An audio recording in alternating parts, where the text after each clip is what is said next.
News কেনলে স্বাগতম ষ্টুডিঅ'ত মই পাপৰি আৰু ইতিপূৰ্বে আমি দেখুৱাই গৈছো আমাৰ পূৰ্বৰ বাতৰিৰ পৰা পোনপটীয়া সম্প্ৰচাৰ পৰ্যটনৰ বিপুল সম্ভাৰ লৈ আজি মুকলি কৰা হৈছে গংগা বিলাস প্ৰধানমন্ত্ৰী নৰেন্দ্ৰ মোদীয়ে ইতিমধ্যে মুকলি কৰিছে গংগা বিলাস বাৰাণসীৰ পৰা 51 দিনীয়া যাত্ৰা কৰি ডিব্ৰুগড়ত উপস্থিত হ'ব এই গংগা माजुली की यात्रा करने का 27খন নদী প্ৰণালীৰ মাজেৰে সুদীৰ্ঘ 32 जो मल्टीनेशनल क्रूज का अनुभव लेना चाहते हैं उन्हें ढाका से होकर गुजरने का अवसर मिलेगा।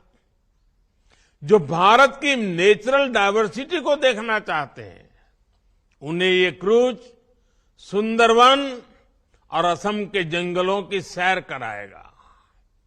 जिन लोगों की रुचि भारत में नदियों से जुड़े सिस्टम को समझने में है उनके लिए यात्रा बहुत महत्वपूर्ण होगी, क्योंकि ये क्रूज 25 अलग अलग नदियां या नदी धाराओं से होकर गुजरेगी और जो लोग भारत के समृद्ध खान पान का अनुभव लेना चाहते हैं उनके लिए भी ये बेहतरीन अवसर है।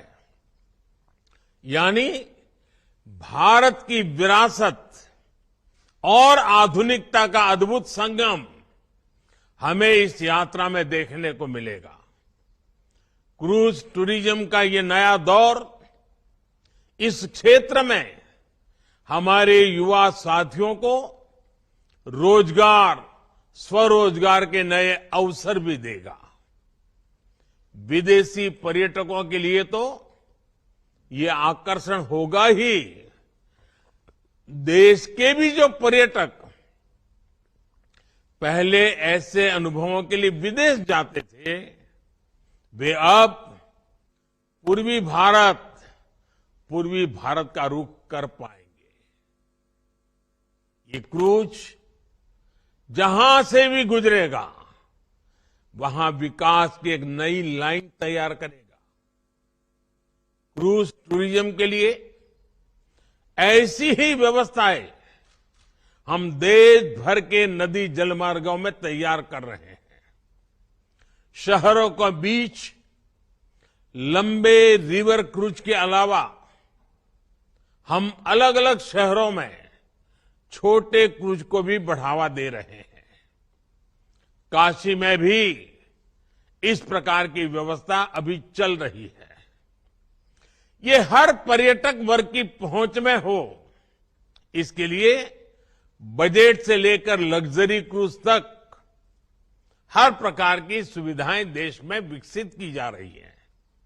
साथियों, देश में क्रूज टूरिज्म और हेरिटेज टूरिज्म का ये संगम ऐसे समय में हो रहा है जब भारत में पर्यटन का एक बुलंद दौर शुरू हो रहा है। भारत की वैश्विक भूमिका जैसे जैसे बढ़ रही है वैसे वैसे भारत को देखने, भारत को जानने और भारत को समझने की उत्सुकता भी बढ़ रही है। इसलिए बीते 8 वर्षों में हमने भारत में टूरिज्म सेक्टर के विस्तार पर विशेष बल दिया है। हमने अपने आस्था के स्थानों, तीर्थों, ऐतिहासिक स्थलों के विकास को भी प्राथमिकता बनाया है। काशी नगरी तो हमारे इन प्रयासों की साक्षात साक्षी बनी है। आज मेरी काशी की सड़कें चौड़ी हो रही हैं, गंगा जी के घाट स्वच्छ हो रहे हैं। काशी विश्वनाथ धाम का पुनर्निर्माण होने के बाद जिस प्रकार श्रद्धालुओं और पर्यटकों में उत्साह देखा जा रहा है वो भी अभूतपूर्व है। बीते वर्ष जितने श्रद्धालु काशी आए हैं उससे हमारे नाविकों, रेहड़ी ठेले रिक्शा वालों, दुकानदारों, होटल गेस्ट हाउस चलाने वालों सभी को लाभ हुआ है।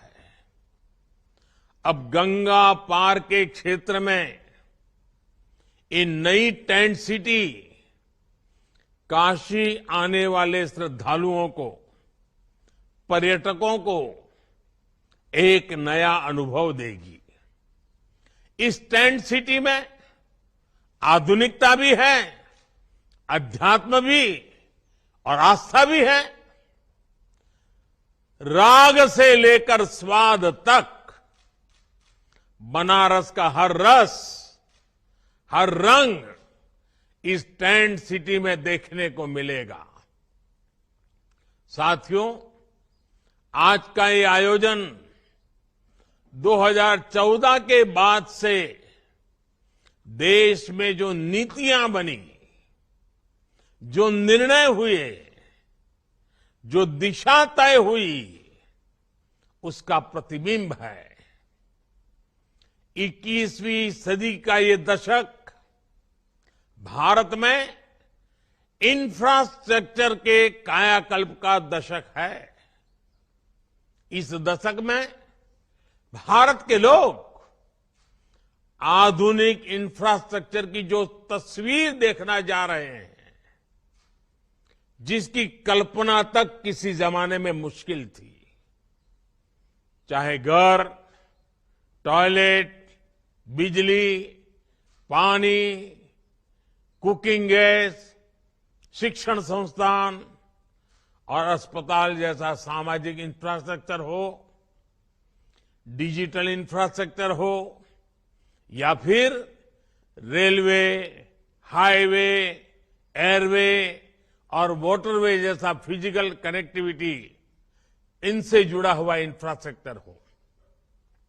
ये आज भारत के तेज विकास का, विकसित भारत के निर्माण का सबसे मजबूत स्तंभ है।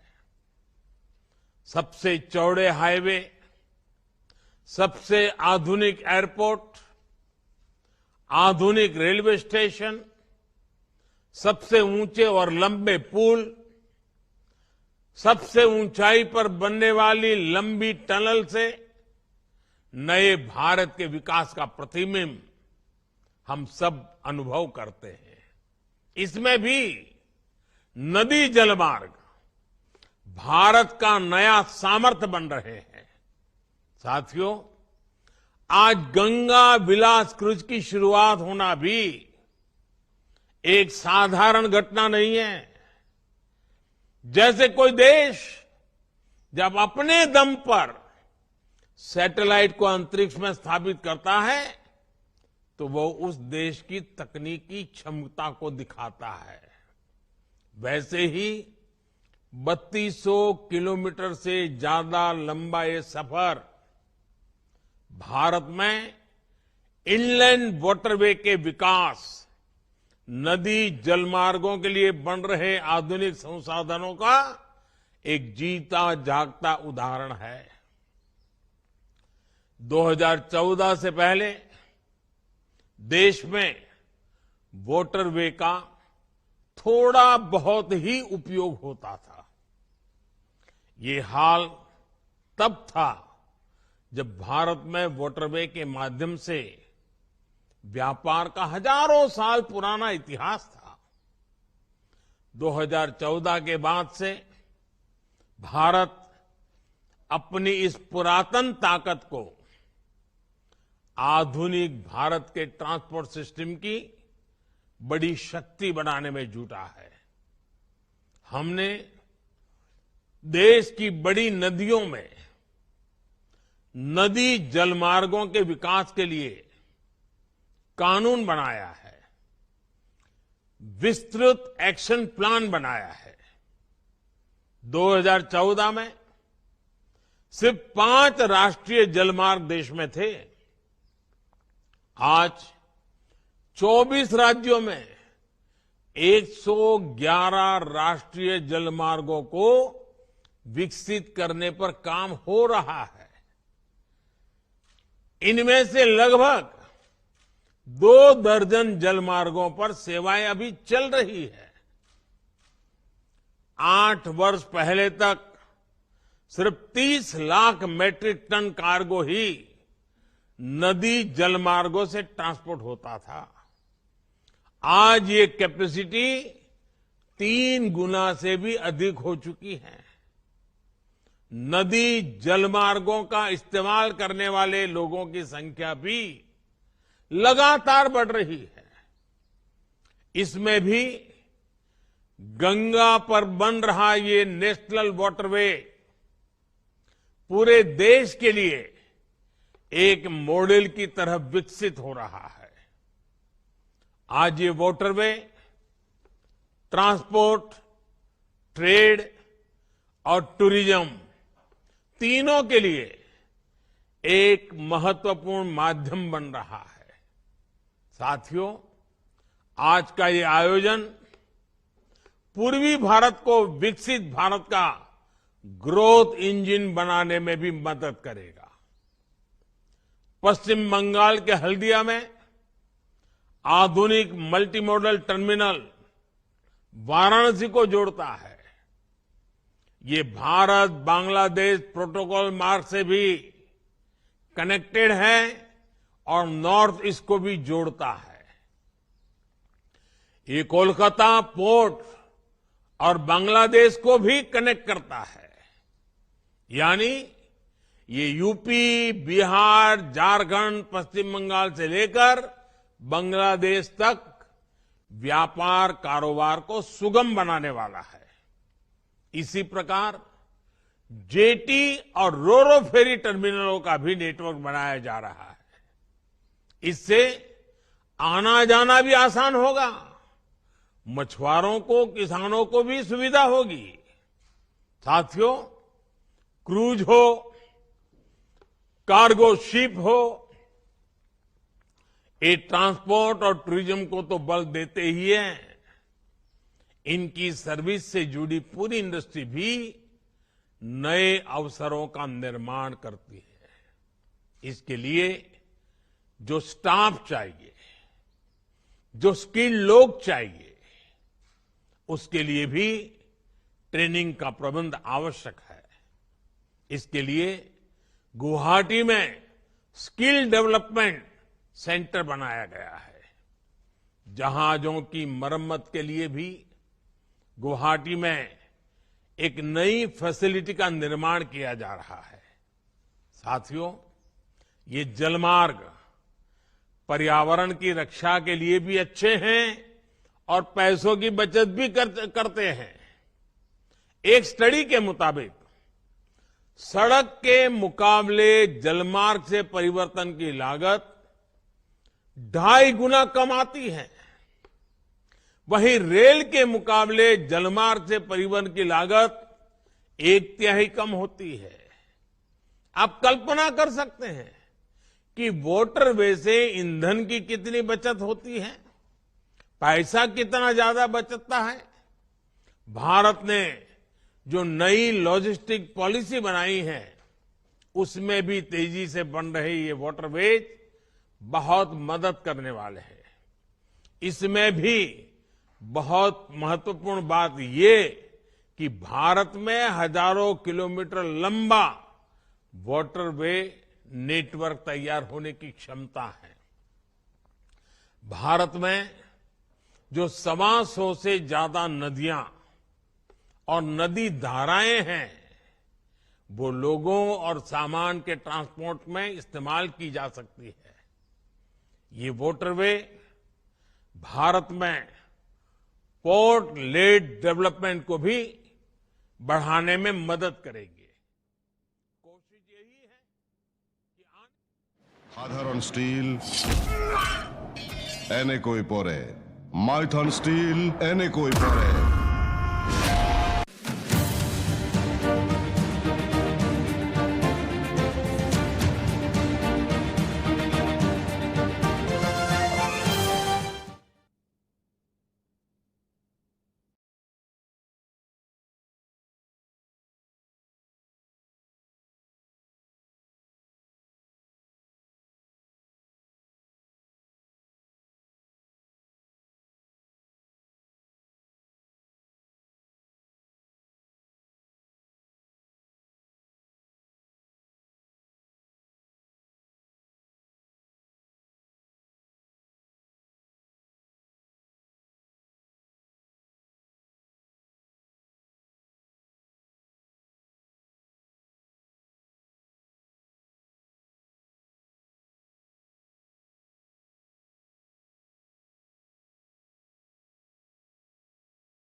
বিৰতিৰ পাছত আৰু ইতিমধ্যে আমি পোনপটীয়া সম্প্ৰচাৰ দেখুৱাই গৈছো বাৰাণসীৰ পৰা কাৰণ পৰ্যটনৰ বিপুল সম্ভাৰেৰে আজি গংগা বিলাস মুকলি হ'ল আৰু প্ৰধানমন্ত্ৰী নৰেন্দ্ৰ মোদীয়ে মুকলি কৰিলে আৰু ইতিমধ্যে এই যাত্ৰা কেনেকুৱা ধৰণৰ যাত্ৰা হ'ব বা যিটো ৰিভাৰ ক্ৰুজৰ ভিতৰ ভাগৰ যিখিনি দৃশ্যাংশ সেই সকলোবোৰ আমি দেখুৱাই গৈছো আৰু যিহেতু ব্যয়বহুল এক প্ৰজেক্ট আছিল এক প্ৰকল্প আছিল ইতিমধ্যে এই যাত্ৰা সন্দৰ্ভত যিহেতু কোৱাই হৈছে যে বিহাৰৰ পাটনা ঝাৰখণ্ডৰ সাহিবগঞ্জ পশ্চিমবংগৰ কলকাতা বাংলাদেশৰ ঢাকা পাৰ হৈ ডিব্ৰুগড়ত উপস্থিত হ'বহি গংগা বিলাস গংগা বিলাসৰ দৈৰ্ঘ্য হৈছে 62 মিটাৰ প্ৰস্থ হৈছে 12 মিটাৰ আৰু 1.4 মিটাৰ হৈছে ড্ৰাফট ইয়াত তিনিটা ডেক থাকিব 36 জন পৰ্যটকৰ ক্ষমতাৰে 18টা সুইট আছে $300 অৰ্থাৎ প্ৰায় 25,000 টকা খৰচ হ'ব আগন্তুক 2 বছৰৰ বাবে ইতিমধ্যে বুক হৈ আছে ভাৰততে নিৰ্মাণ হৈছে গংগা বিলাস গুৱাহাটীৰ পাণ্ডুতো গংগা বিলাসৰ শুভাৰম্ভণি কাৰ্যসূচী অনুষ্ঠিত হৈ যায় গংগা বিলাস মুকলি অনুষ্ঠানত কেন্দ্ৰীয় মন্ত্ৰী সৰ্বানন্দ সোণোৱাল উপস্থিত থাকে আৰু পাণ্ডুৰ পৰা অংশগ্ৰহণ কৰে মুখ্যমন্ত্ৰী ডক্টৰ হিমন্ত বিশ্ব শৰ্মাই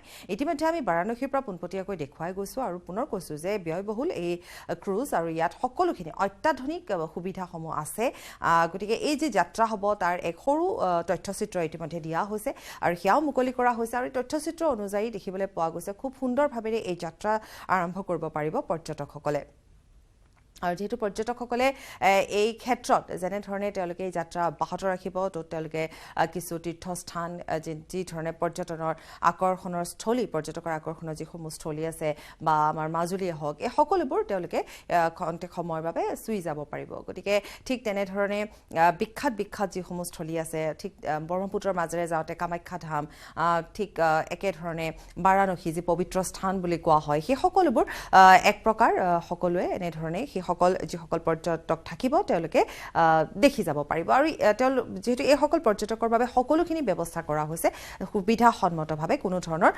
সমস্যাৰ সৃষ্টি নোহোৱাকৈ কিন্তু এইখিনিতে ভাল কথাটো হৈছে যে 2 বছৰলৈকে বুক হৈ আছে বুলি ইতিমধ্যে কোৱা হৈছে আৰু 51 দিনীয়া যাত্ৰা হ'ব যি বাৰাণসীৰ পৰা আৰম্ভ হ'ব আৰু ডিব্ৰুগড়ত শেষ হ'বগৈ য'ত 5খনকৈ ৰাজ্য সামৰি লোৱা হ'ব 27খনকৈ নদীৰে আহি থাকিব আৰু ভিতৰ ভাগৰ যি অত্যাধুনিক আমি দৃশ্য দেখুৱাইছো যথেষ্ট সুন্দৰ এয়া একোটা ক্ৰুজৰ যিসমূহ কোঠালি থাকিব বা ডাইনিং এৰিয়া থাকিব সেই সকলোবোৰ খুবেই সুন্দৰ খুবেই ধুনীয়া গতিকে ক্ৰুজখন অত্যাধুনিক অত্যন্ত ধুনীয়া এখন ক্ৰুজৰ যি ভিতৰ ভাগৰ ছবিসমূহ আমি এই মুহূৰ্তত দেখুৱাই গৈছো